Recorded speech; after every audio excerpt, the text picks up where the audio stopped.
Hello dear friends, तो आपका paper finally हो गया। होप आप सभी का पेपर अच्छा हुआ होगा। जिन जिन का भी पेपर 24 फेब 2021 शिफ्ट फर्स्ट में था उनके लिए मैं यहाँ पे डिस्कशन लेके आया हूँ। ठीक है, हिंदी मीडियम का डिस्कशन है। हिंदी मीडियम वालों के लिए कोई सोचता नहीं, अपन सोचते हैं। जेईई मेन 2021 24 फेब 2021 शिफ्ट 1 का जो डिस्कशन है हिंदी मीडियम शिफ्ट 1 का, वो मैं आपके पास लेके आया हूँ। सबसे पहला क्वेश्चन जो है वो है, निम्नलिखित दी गई अभिक्रिया में मेटा उत्पाद बनने का कारण क्या है। पहले तो मैं आपको बता दूं, पूरा पेपर जो है वो हमने मेमोरी बेस्ड पेपर है। कोई जेईई ने अभी ऑफिशियली इसको नहीं दिया है। ठीक है, ये बच्चों से पूछ के हमने क्वेश्चन इकट्ठे करके और यहाँ पर हिंदी में आपके पास लेके आए। ठीक है, तो यहाँ पर पहला क्वेश्चन मेमोरी बेस्ड जो है, निम्नलिखित दी गई अभिक्रिया में मेटा उत्पाद बनने का कारण क्या है। यहाँ पर आप देखोगे एनिलीन का क्या किया गया है, नाइट्रेशन किया गया है। नाइट्रेशन करने पर यहाँ पे पैरा प्रोडक्ट बन रहा है, यहाँ पर ऑर्थो प्रोडक्ट बन रहा है और यहाँ पर मेटा प्रोडक्ट भी बन रहा है।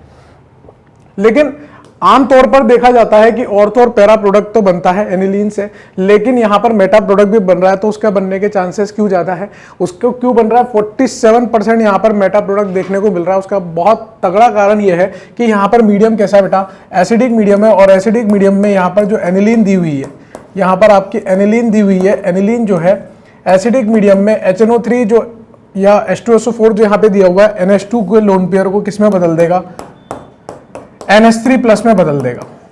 और ये जो NH3+ में बदला है, अमोनियम आयन जो बना है, ये कैसा है बेटा, बहुत ज्यादा स्ट्रॉन्ग माइनस आई इफेक्ट है।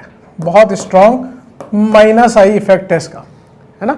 स्ट्रॉन्ग माइनस आई इफेक्ट होने की वजह से ये कैसा होता है, मेटा निर्देशित होता है। कैसा होता है, मेटा निर्देशित उत्पाद बनाता है।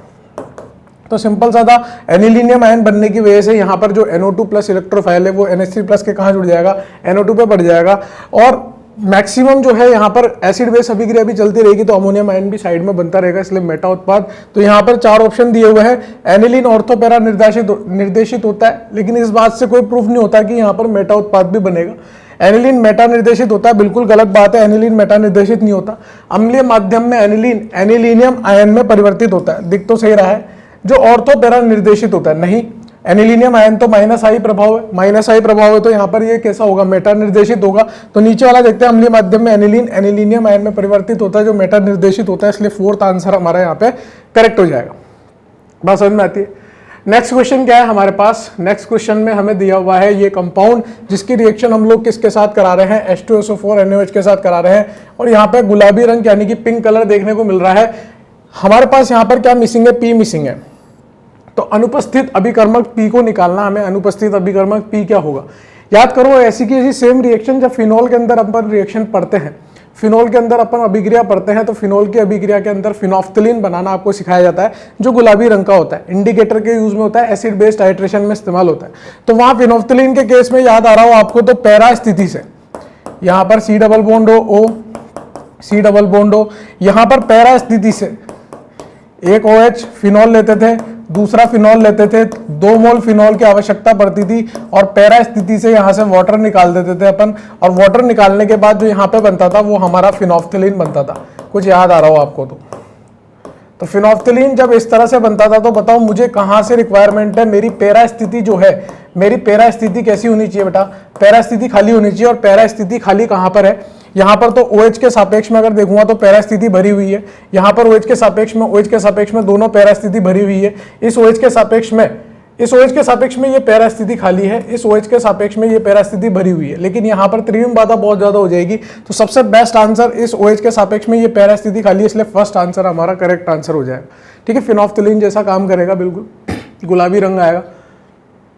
प्रोटीन के अल्फा हेलिक्स संरचना के ढेर के लिए कौन सा बल जिम्मेदार है।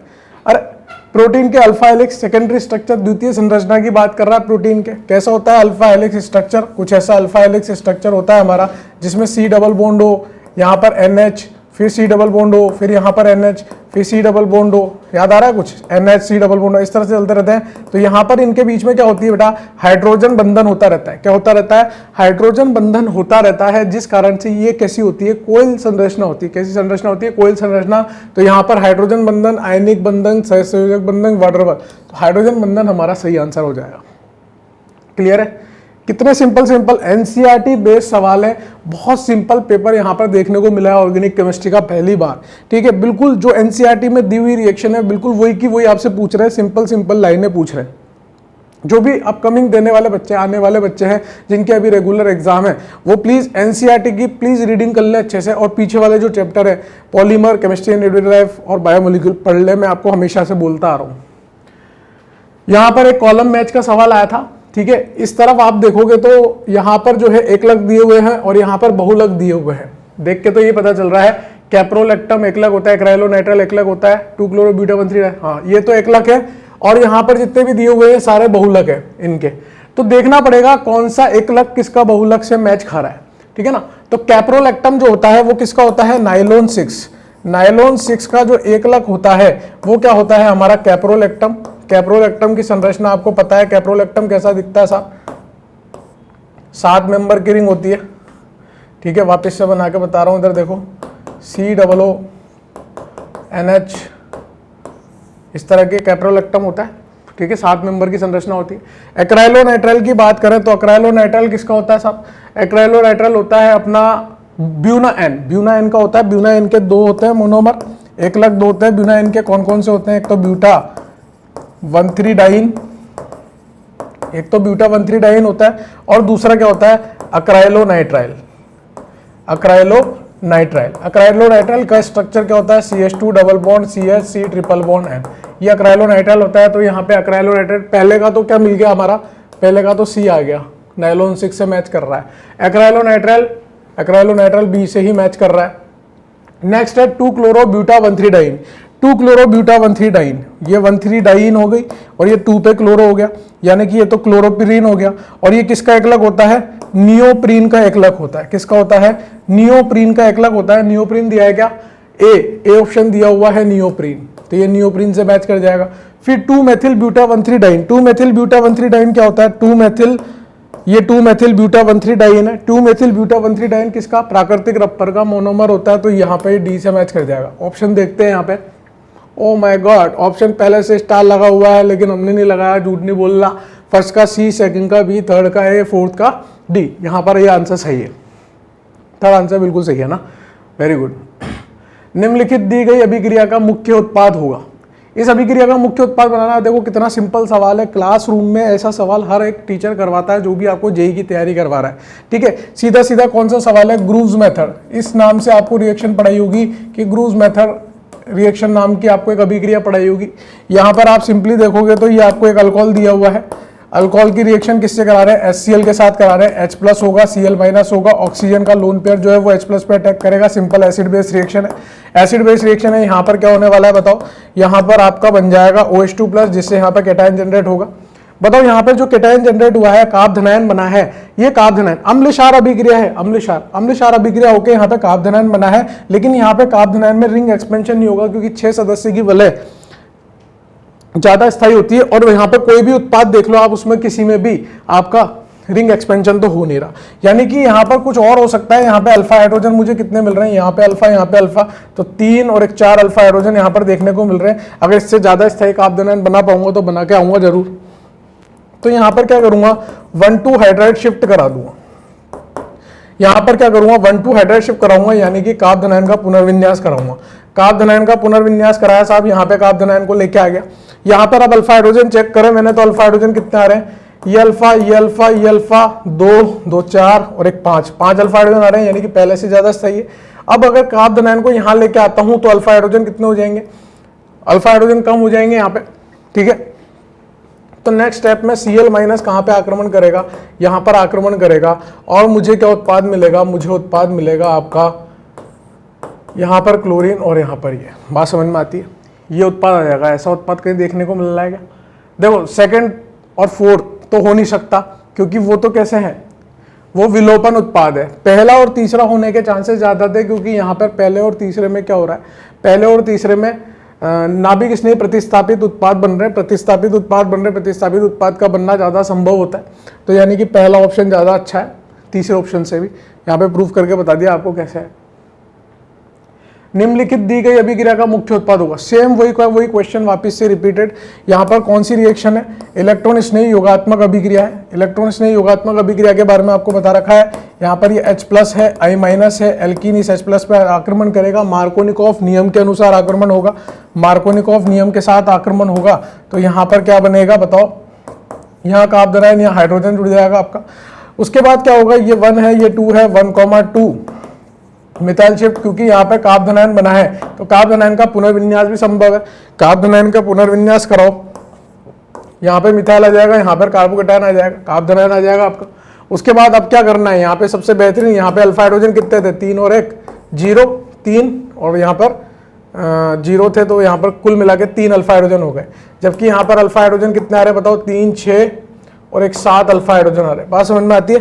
नेक्स्ट स्टेप में बस अब क्या करना है, आपको I- का आक्रमण करा देना है, यहाँ पर न्यूक्लियोफाइल का आक्रमण करा देना है। नाभिक स्नेह समूह को यहाँ जोड़ा, ये फाइनल आंसर आ गया। मैच कराओ, हाँ थर्ड वाला आपका मैच कर गया। सिंपल सा आंसर था, बात समझ में आ रही।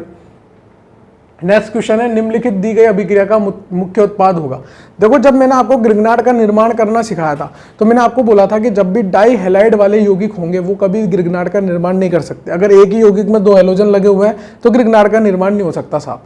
बात समझ में आ रही। ग्रिग्नार्ड का निर्माण अपन ने देखा था, वहां पे अपन ने बात करी थी कि अल्काइल हैलाइड जब मैग्नीशियम ड्राई ईथर के साथ अभिक्रिया करता है तो RMgX बनता है।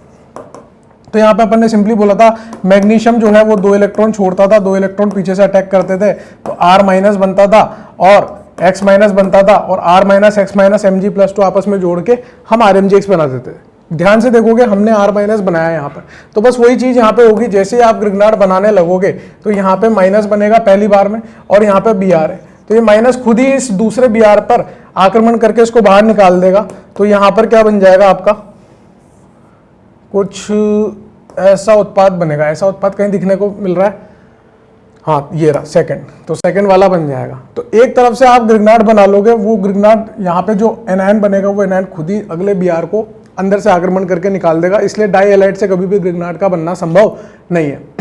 इतने सिंपल जो क्लास नोट्स में आपको लाइनें नोट करके लिखाई जाती है वो पूछ लिया।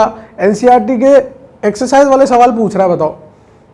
नेक्स्ट क्वेश्चन क्या है, डाइल्यूट KMnO4 के साथ दिया हुआ है, ये एल्कीन दी हुई है आपको, है ना, एल्कीन दी हुई है। तो इस एल्कीन को बना लेते हैं, और यहाँ पे डाइल्यूट KMnO4, डाइल्यूट बोलो या कोल्ड KMnO4 बोलो एक ही बात है। क्या बनेगा, विसिनल डायोल बनेगा। विसिनल डायोल भी कौन सा, सिन एडिशन से, है ना, सिन योग होगा, सिन योग होगा। दोनों OH किधर से जुड़ेंगे बताओ, सेम साइड से जुड़ेंगे, है ना। हालांकि उससे यहाँ पे कोई फर्क ज्यादा पड़ नहीं रहा क्योंकि यहाँ पे कोई वेट डैश का मामला दिया नहीं है।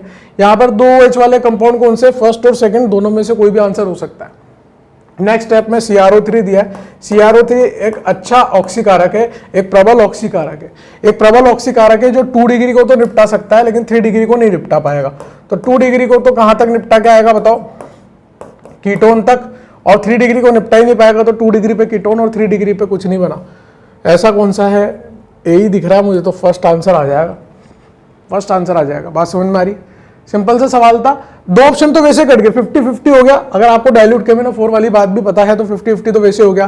फिर बाकी की बात में आपको बस इतना सा सोचना है, भाई आपको बता रखा है कि 2 OH ऐसे आ रहे हैं, तो CrO3 क्या है, प्रबल ऑक्सीकारक है। KMnO4 होता तो फिर भी अपन लोग पॉपअप रूल वगैरह के बारे में सोचते, CrO3 में सोचने की आवश्यकता नहीं है अपने को। CH3 CH2 CH3 एक नॉर्मल एल्केन दिया हुआ है जिससे हम अल्डिहाइड बना पा रहे हैं, और हमसे पूछा गया है कि दिया गया रूपांतरण किस अभिकर्मक A द्वारा संभव है। कौन सा अभिकर्मक A ले इन चारों में से जिससे कि हम लोग इस रूपांतरण को कंप्लीट कर पाए। NCERT हाइड्रोकार्बन वाले चैप्टर में अगर आप जाओगे तो चारों के चारों लाइन से दे रखे हैं। कॉपर हीट के साथ रिएक्शन दे रखी है, मोलिब्डेनम ऑक्साइड के साथ दे रखी है, मैंगनीज एसीटेट के साथ दे रखी है, और यहाँ पर ये पोटेशियम लिखा हुआ है, पोटेशियम परमैंगनेट के साथ दे रखी है। बात समझ में आ रही है। तो अगर आप कॉपर हीट के साथ इसको करोगे तो ये अल्कोहल बनाएगा। यहां से तो क्या बनता, अल्कोहल बनता। मोलिब्डेनम ऑक्साइड जो होता है वो क्या होता है हमारा MO2O3। MO2O3 के साथ यहां पर आपका अल्डिहाइड बन जाएगा साहब, अल्डिहाइड बन जाएगा।